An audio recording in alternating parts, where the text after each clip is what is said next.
قرآن قرآن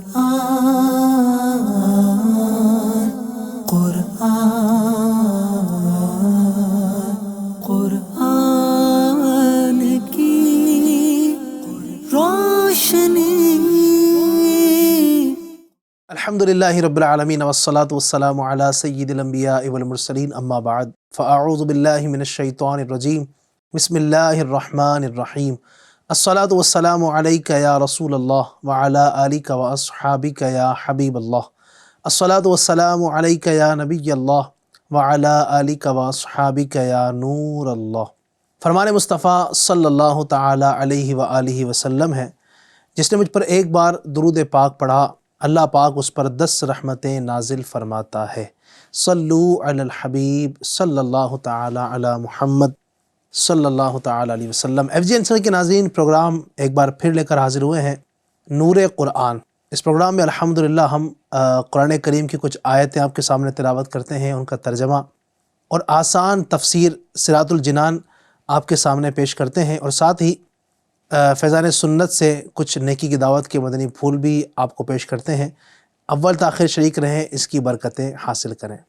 اعوذ باللہ من الشیطان الرجیم، بسم اللہ الرحمن الرحیم۔ کلا ان الانسان لیطغی ان رآہ استغنی ان الی ربک الرجعی۔ ترجمہ کنز الایمان۔ ہاں بے شک آدمی سرکشی کرتا ہے اس پر کہ اپنے آپ کو غنی سمجھ لیا، بے شک تمہارے رب ہی کی طرف پھرنا ہے۔ ترجمہ کنز العرفان۔ ہاں بے شک آدمی ضرور سرکشی کرتا ہے اس بنا پر کہ اپنے آپ کو غنی سمجھ لیا، بے شک تیرے رب ہی کی طرف لوٹنا ہے۔ تفسیر۔ ابو جہل کو کچھ مال ہاتھ آ گیا تو اس نے لباس، سواری اور کھانے پینے میں تکلفات شروع کر دیے، اور اس کا غرور و تکبر بہت بڑھ گیا۔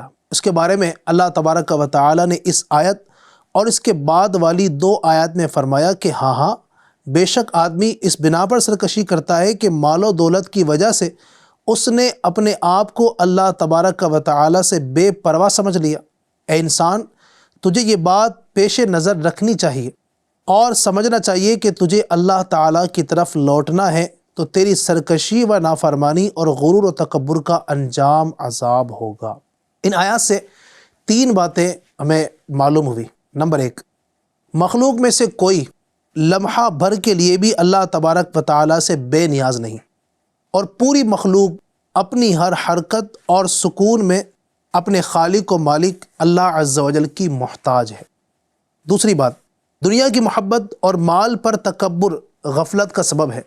حضرت عون رضی اللہ تعالیٰ عنہ ارشاد فرماتے ہیں، حضرت عبداللہ بن مسعود رضی اللہ تعالیٰ عنہ نے فرمایا کہ 2 حریص سیر نہیں ہوتے، نمبر 1 مال والا اور 2 دنیا والا، مگر دونوں برابر نہیں۔ علم والا تو اللہ تبارک و تعالیٰ کی رضامندی بڑھا لیتا ہے، اور دنیا والا سرکشی میں بڑھ جاتا ہے۔ پھر حضرت عبداللہ بن مسعود رضی اللہ تعالیٰ عنہ نے یہ آیت کریمہ تلاوت فرمائی، کلا ان الانسان لیطغی ان رآہ استغنی۔ ترجمہ، ہاں بے شک آدمی ضرور سرکشی کرتا ہے اس بنا پر کہ اپنے آپ کو غنی سمجھ لیا۔ اور دوسرے یعنی علم والے کے بارے میں یہ آیت تلاوت فرمائی، انما یخشی اللہ من عبادہ العلماء۔ ترجمہ، اللہ سے اس کے بندوں میں سے وہی ڈرتے ہیں جو علم والے ہیں۔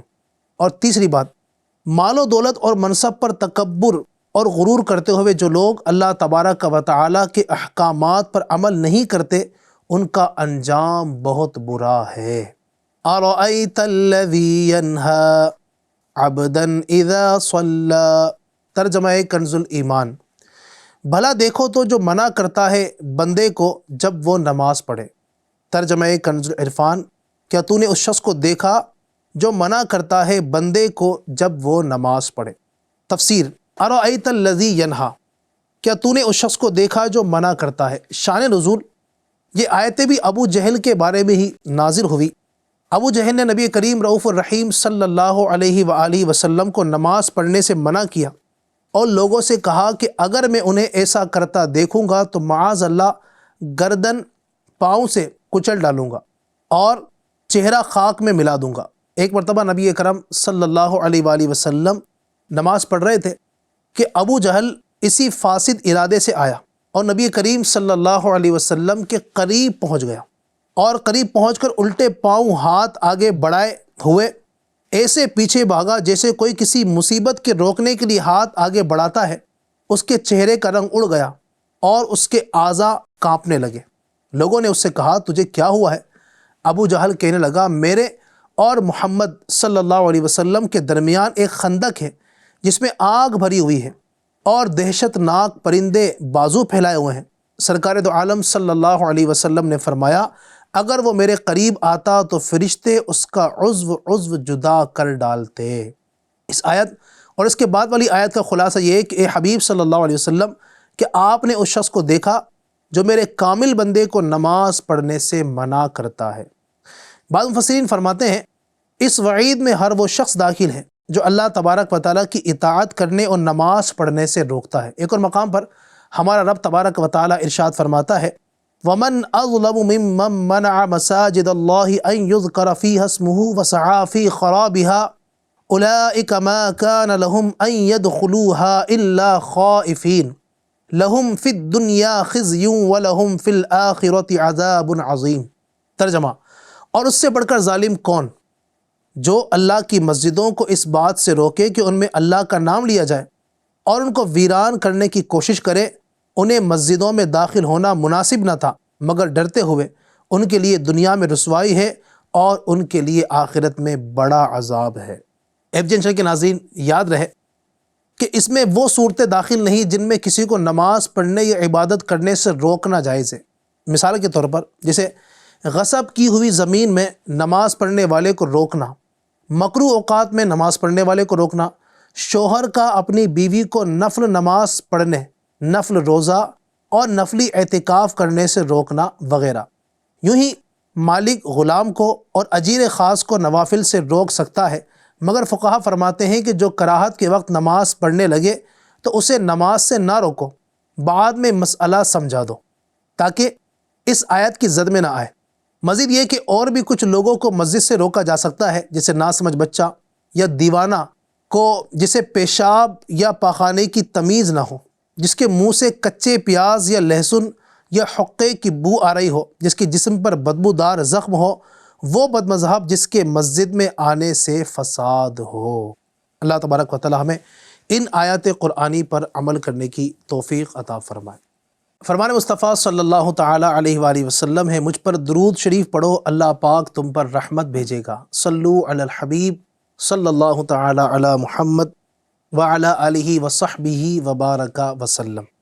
الحمدللہ نیکی کی دعوت کتاب اس سے کچھ مدنی پھول ہم پچھلے ایپیسوڈ میں بھی سنتے آ رہے ہیں، مزید آئیے کچھ باتیں آج سننے کی سعادت حاصل کرتے ہیں۔ فتاوی رضویہ جلد 13 صفحہ نمبر 609 پر ایک شرابی کے بارے میں حکم دریافت کرتے ہوئے کچھ اس طرح پوچھا گیا کہ اس نے 4 گواہوں کے سامنے قرآن کریم اٹھا کر قسم کھائی کہ آئندہ شراب نہ پیوں گا، مگر پھر پی لی۔ اس کے تفصیلی جواب میں آخر میں اعلیٰ حضرت امام احمد رضا خان رحمۃ اللہ تعالیٰ علیہ فرماتے ہیں اگر اس نے قرآن اٹھا کر قرآن کے نام سے قسم کھائی یا اللہ تعالیٰ کے نام سے قسم کھائی اور زبان سے ادا بھی کی ہو پھر تو قسم توڑ دی ہے تو اس پر کفارہ لازم ہے، اور اگر اس نے قرآن مجید اٹھا کر قسم کھائی ہے اور بہت زیادہ معاملہ ہے اور بہت سخت معاملہ ہے کہ قرآن اٹھا کر اس نے اس کے خلاف ورزی کرتے ہوئے پھر سے شراب نوشی کی ہے جس سے قرآن پاک کی توہین تک معاملہ پہنچا، اور اس نے قرآن عظیم کے حق کی پامالی کی ہے، تو اس سخت کارروائی یعنی جب کہ لفظ قسم نہ کہا ہو صرف قرآن کریم اٹھایا ہو تو اس پر کفارہ نہیں ہے، بلکہ اس کے لیے اس پر لازم ہے کہ فوراً توبہ کرے اور اس برے فعل یعنی شراب نوشی کو آئندہ نہ کرنے کا پختہ قصد یعنی پکی نیت کرے، ورنہ پھر اللہ تبارک و تعالیٰ کی طرف سے دردناک عذاب اور جہنم کی آگ کا انتظار کرے والعیاذ باللہ تعالی۔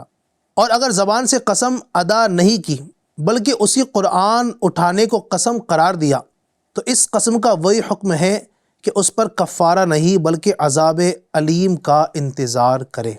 سوال: خدا کی جھوٹی قسم کھانے پر کیا کفارہ دینا چاہیے؟ اگر ایک ہی وقت میں کئی مرتبہ جھوٹی قسم خدا کی کھائے تو ایک کفارہ دے یا ہر ایک قسم کا علیحدہ علیحدہ کفارہ دے گا؟ جواب: جھوٹی قسم گزشتہ بات پر یعنی پہلے کی بات پر دانستہ یعنی جان بوجھ کر کھائی تو اس کا کوئی کفارہ نہیں۔ اس جھوٹی قسم کی سزا یہ ہے کہ جہنم کے کھولتے دریا میں غوطے دیا جائے گا۔ اور آئندہ کی کسی بات پر قسم کھائی یعنی آگے چل کر جو معاملہ ہونے والا ہے اس کے تعلق سے قسم کھائی اور نہ ہو سکی تو اس کا کفارہ ہے، ایک قسم کھائی تو ایک اور 10 کھائی تو 10 قسم کا کفارہ۔ اللہ اکبر۔ رب کریم عز و جل کا پارہ 2 سورۃ البقرہ کی آیت نمبر 224 میں فرمان عظیم ہے وَلَا تَجْعَلُوا اللَّهَ عُرْضَةً لِأَيْمَانِكُمْ۔ صدر الافاضل حضرت علامہ مولانا سید محمد نعیم الدین مراد آبادی رحمۃ اللہ علیہ اس آیت کے تحت لکھتے ہیں، بعض مفسرین نے یہ بھی کہا ہے کہ اس آیت سے بکثرت قسم کھانے کی ممانعت ثابت ہوتی ہے۔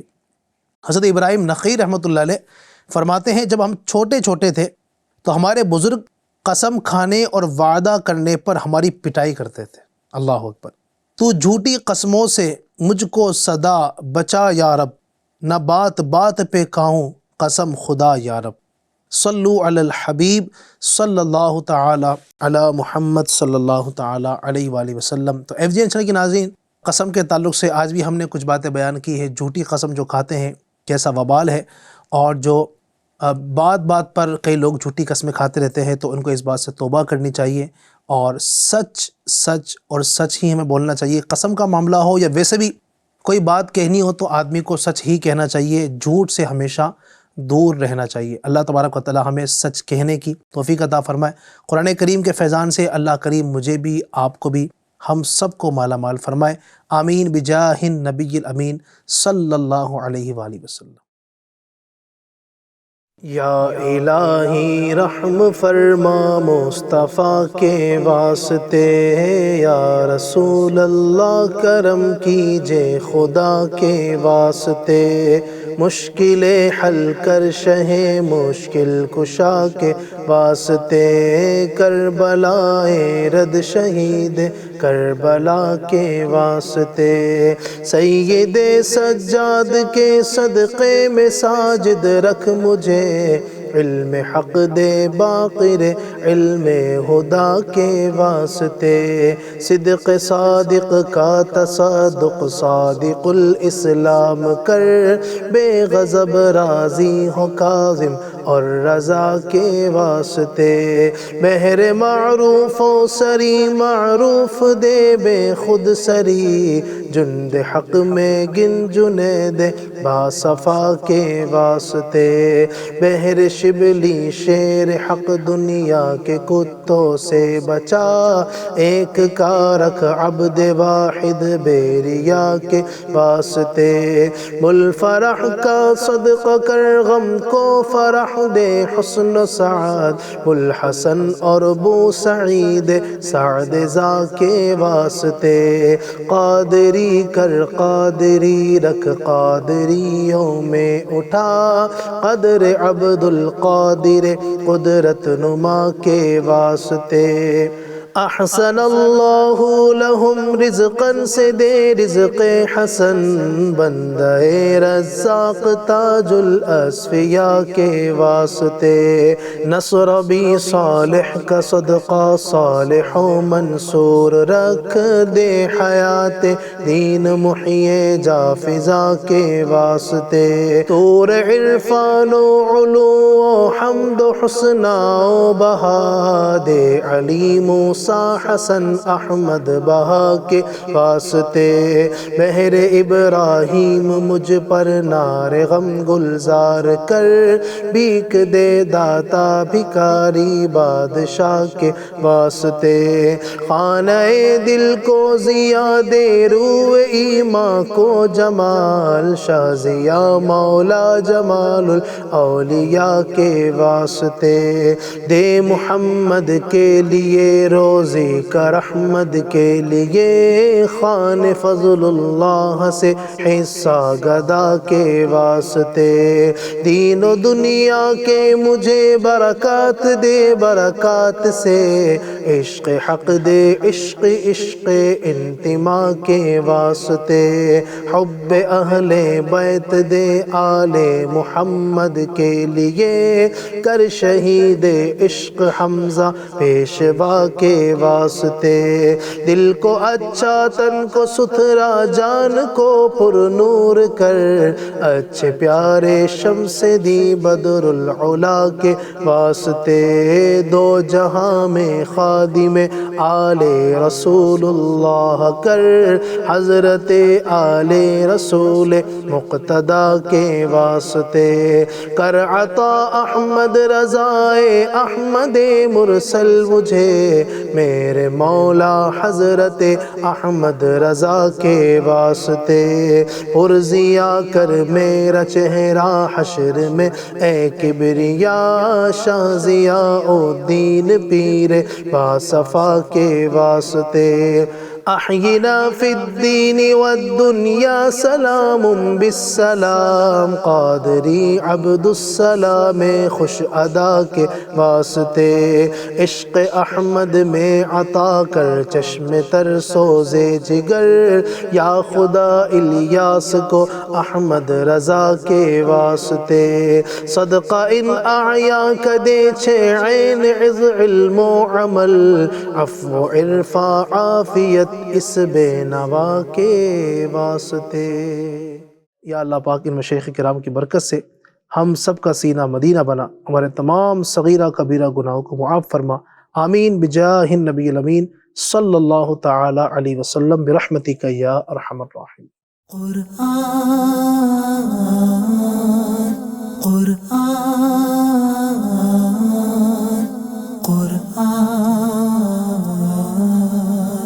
قرآن کی روشنی